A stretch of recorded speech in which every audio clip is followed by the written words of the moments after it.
What up, what up, what up? So we got three teams, one coast, big moves. Luka's lighting up the LA Lakers. The Angels are hotter than ever, and the 49ers are sitting on a draft gold mine. Let's break it all down right now. Let's go. What up, everybody? Welcome back to another episode of West Coast Triple Play, where we talk all Lakers, Angels, and 49ers. I'm your host, Ben, and we got a lot to break down today. The Lakers are heading into the playoffs as a number 3 seed. Yep, you heard that right. With Luka Dončić now rocking the purple and gold, the Angels are off to one of their best starts in recent memories or history, led by a rookie who's putting the league on notice right now. And of course, we're heading into the NFL draft, and the 49ers have big decisions to make, from who they're picking to what Brock Purdy's future contract might look like, and even got a Brandon Aiyuk wedding update. Let's get into it, baby. So the Lakers are on the road to the number 3 seed. The Lakers concluded the regular season with a 50-32 record, clinching the number 3 seed in the Western Conference and winning the Pacific Division for the first time since 2020. What? Yep, that's them Lakers, bro. That's them Lakers. So a pivotal movement in the season was the blockbuster trade on February 2nd, 2025, where the Lakers acquired Luka Dončić from the Dallas Mavericks in exchange for Anthony Davis. Let me know what you guys think about that trade. Was it worth it? Did they have to go in, do something crazy like that to get Luka Dončić, but get rid of that big man in the middle, Anthony Davis? But anyways, post-trade, Doncic averaged 27.1 points, 8.1 rebounds, and 7.6 assists per game, providing a significant boost to the team's performance. LeBron James, even at age 40, continued to defy expectations, averaging 24.6, 8.0 rebounds, and 8.4 assists per game. So his leadership and on-court presence were instrumental in guiding the team through the season. Hey, but we're not forgetting that little white boy. he's one of my favorite players now, man. Austin Reeves also stepping up, delivering consistent performances that complement the star duo. The team's depth was further enhanced by contributions from players like Raul Hachimura, Dorian Finney-Smith, and of course, rookie Dalton Knecht, which I'm so glad that they rescinded that trade, man. When they first traded him, I was like, what? Man, he was promising and everything else. I was kind of bummed about it. But anyways, he's had standout games, including 37-point performance against the Utah Jazz on November 19th. Under the guidance of head coach J.J. Redick, the Lakers developed a balanced approach, ranking 11th in offense, rating 115.4, and 13th in the defensive ratings of 113.3. So this balance was crucial in navigating a competitive Western Conference and securing a top playoff spot for the Lakers. The Lakers' journey to number 3 seed was marked by resilience, strategic roster moves, and standout performances from both veterans and emerging talents. As they head into the playoffs, the team's chemistry and momentum position them as a formidable contender in the quest for their 18th championship, baby. Let's go. Let's get it. So defensively, they're holding teams to just over 113 points per 100 possessions. Not elite, but when the offense is clicking like this, it's enough. It's enough to win games. It's enough to get you there, The question is, can they win it all? They got a tough road ahead. Denver, Phoenix, Minnesota. The West is deep. But if Luka and LeBron stay healthy, and the supporting cast stays locked in, don't count them out, bro. This squad is dangerous. They're living on the danger side. So what about them Angels, bro? In a promising star and key player update, the Los Angeles Lakers. I'm sorry, man. I'm getting crazy up in here. I'm used to calling them the Anaheim Angels, which I was kind of hoping they would change it back, old school. But anyways, the Los Angeles Angels have kicked off the 2025 MLB season with a strong performance, holding a 9-6 record and leading the American League West Division. What? Yeah, that's what I said, bro. I wasn't expecting too much this year, but hey, I'm good. I'm glad and I'm good that they're there where we're at right now. So this marks a significant turnaround for the team, especially after the departure of Shohei Ohtani. A major contributor to this early success is 23-year-old infield Kyren Paris, stepping in for injured Zach Neto. Paris has delivered an impressive performance, batting .368 with 5 home runs, 8 RBIs, and 5 stolen bases over 38 at-bats. That's crazy, huh? His on-base percentage stands at .467 with a slugging percentage of .842, culminating in a OPS of 1.309. Man, that's crazy. That's high. Paris' standout moments came with his first career multi-home run game, the showcasing the results of the revamping swing and the offseason training. Veteran players are also making significant contributions. Who? None other than Mike Trout, baby. What do you mean? Mike Trout leads the team with 6 home runs, 14 RBIs, while Logan O'Hoppe boosts a .333 batting average. The pitching staff, led by Reed Detmers, who holds a 1.80 ERA, is providing solid support behind that. That's not just hot. That's rookie of the month type productions. And it's not just the bat. Kyren Paris, the guy is showing real leadership on the field, hustle, confidence, and he's earning his spot in this lineup. You know what I mean? And it's all under the guidance of manager Ron Washington. The Angels are demonstrating a balanced and competitive approach as they continue the season. Maintaining this momentum will be the key to acquiring or securing a playoff spot. Yeah, it's early, but hey, it's never too early, man. I'm proud of where they're at right now. So meanwhile, Mike Trout has looked rejuvenated in right field. Let me know what you guys think about that change. Switching him over into right field versus center field. Is it good? Is it bad? And will it work? But anyways, he's already belted 6 home runs, knocked in 14 RBIs. And like I said, Logan O'Hoppe is hitting over 330.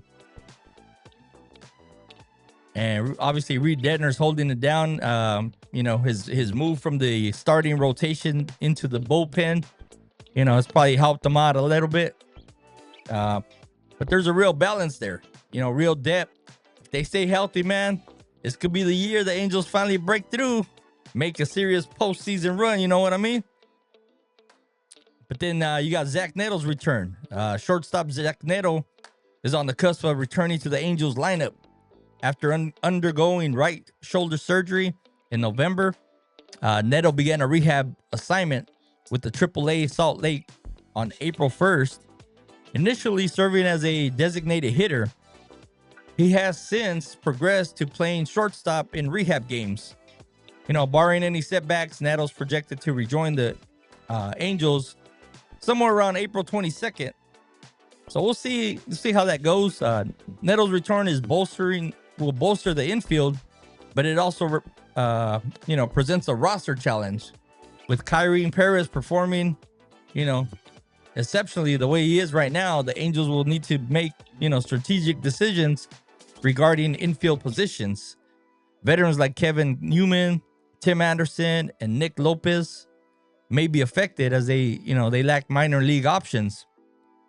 So, it's going to be the team will need a balanced experience with, dynamic contributions of emerging talent like Paris. And then obviously we got the jacked up contract of Anthony Rendon. I've been hearing stories that he's recently, obviously, he's, so out of nowhere, he's, I guess, thinking he's healthy now. And, and I'm just like, is that a coincidence because we're winning right now or what? But anyways, so the situation with the third baseman, Anthony Rendon, continues to be a point of contention. Signed to a 7-year, $245 million deal contract back in 2019. Probably the worst decision we ever did. Rendon's tenure with the Angels have been marred by injuries. He's played in only 257 games over 5 seasons, bro. That's crazy. He's been getting paid more to sit on his butt at home, supposedly injured, and collecting them checks. I don't know if you guys saw a story back a while back where he was saying that that that baseball was his job, not a passion or anything like that, which I guess once you get that bag, that's all you're worried about. Well, for some players anyways. And it's kind of struck me. I'm like, bro, why are you even playing then? If you don't love the sport and you're just going, it's just like any other human being. We're just going to work because we need that money. We need that, we got bills to pay. But you're stuck at a job that you may or may not like. In the long run, I want to be somewhere where I love to going to work, making that money, obviously, but I don't want to go somewhere and be like, I got to get up and go to work, But anyways, so that's approximately about 36% of the potential games that he could have played. In 2025, Rendon is sidelined indefinitely, supposedly following hip surgery, with speculations that he may not return to the field despite his absence. The Angels are obligated to pay him $38 million this season and the next. Man, I don't know. It's just crazy. I would have probably already just took my losses and cut him. But let me know what you guys think about it. But yeah, so anyways, for that, to address the void at third base, the Angels signed Yoan Moncada to a 1-year, $5 million deal. While Moncada's recent seasons have been inconsistent, the team hopes he can provide stability at the position. The Rendon contract serves as a cautionary tale about long-term deals and their potential risks. Yeah, that brings up the Juan Soto. It's just crazy, bro. These guys are getting signed for ridiculous years and amounts and stuff like that. But hey, I guess that's part of baseball, right? Part of any sport. Anyways, let's jump into the Niners, baby. Let's talk about Purdy's contract talks and Aiyuk. I don't know if you guys seen the recent videos. Anyways, so the San Francisco 49ers are approaching the 2025 NFL draft with 11 picks, including the 11th overall selection. Given their 6-11 finish last season, the team faces a pivotal moment to reinforce key areas. Should the 49ers trade up or down? With needs on both the offense and defensive lines, the 49ers are evaluating prospects like Michigan's Mason Graham and Ole Miss Walter Nolan. Trading up could secure a top-tier talent, but would require significant draft capital. Conversely, trading down might allow the team to accumulate more picks and address multiple positions. So the decision hinges on the availability of targeted players and the team's assessment of the depth in this draft class. So they got a lot to think about it. Got a lot to think about and make the decisions that the hired guys upstairs make. So Brock Purdy's contract considerations. Quarterback Brock Purdy's entering his final year of his contract, earning $985,000 in 2024. In the 2024 season, Purdy threw for 3,864 yards. That was 10th in the league. 20 touchdowns. That was tied for 15th. And 12 interceptions, tied at 99. With the QBR of 67.9, that was 7th place. While his performance was solid, the team's overall struggles and injuries to key players impacted the stats, obviously. General manager John Lynch has expressed a strong commitment to Purdy, indicating the team's intention to secure his future with a substantial contract extension. Dude is still on his rookie deal, making under $1 million this year.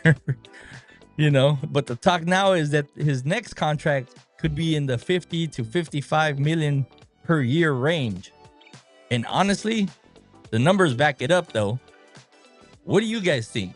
Would you guys be willing to pay him $50 to $55 million a year? As your quarterback? Let me know what you think. Is that too much? Is that not enough? Is it just right? What are your thoughts on his contract? Where we should be paying him? If we should be paying him? A lot of speculations too that a lot of people are inquiring about trading for him. But we'll see how it goes as it heats up as we get closer to the draft and so forth.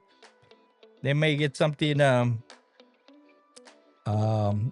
they may get something done before that. Who knows? But anyways, Brandon Aiyuk's potential impact. Wide receiver Brandon Aiyuk recovering from a torn ACL and MCL sustained last season is showing promising signs of recovery. I don't know if you guys seen the recent video from his wedding where he was seen walking and dancing. It sparked optimism about his return to the timeline.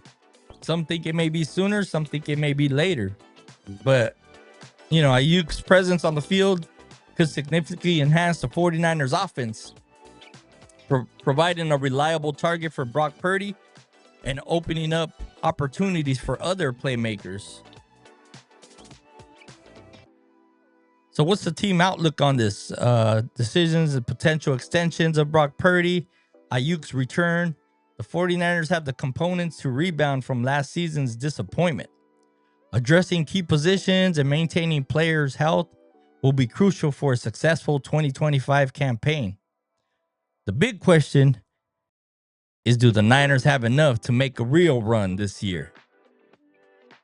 If the draft hits, if they stay healthy, and if Purdy and Aiyuk take another leap, yeah, they've absolutely got the pieces in the right spots. You know what I mean?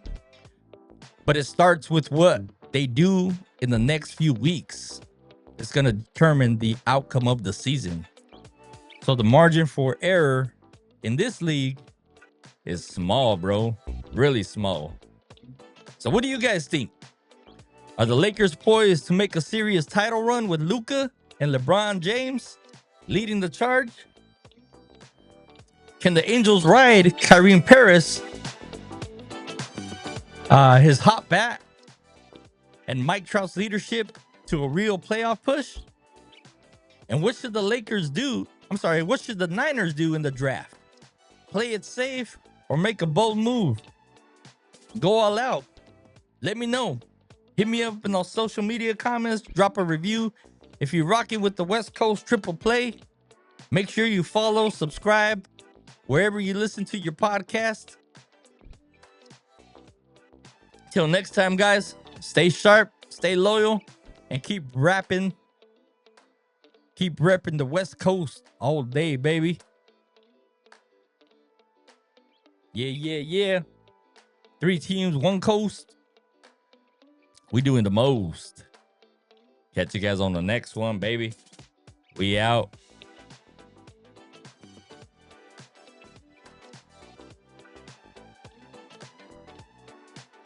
Yeah. Thanks, guys, for listening in. Make sure you guys like, subscribe, share the podcast. Catch you guys on the next one. We out, baby. Yeah.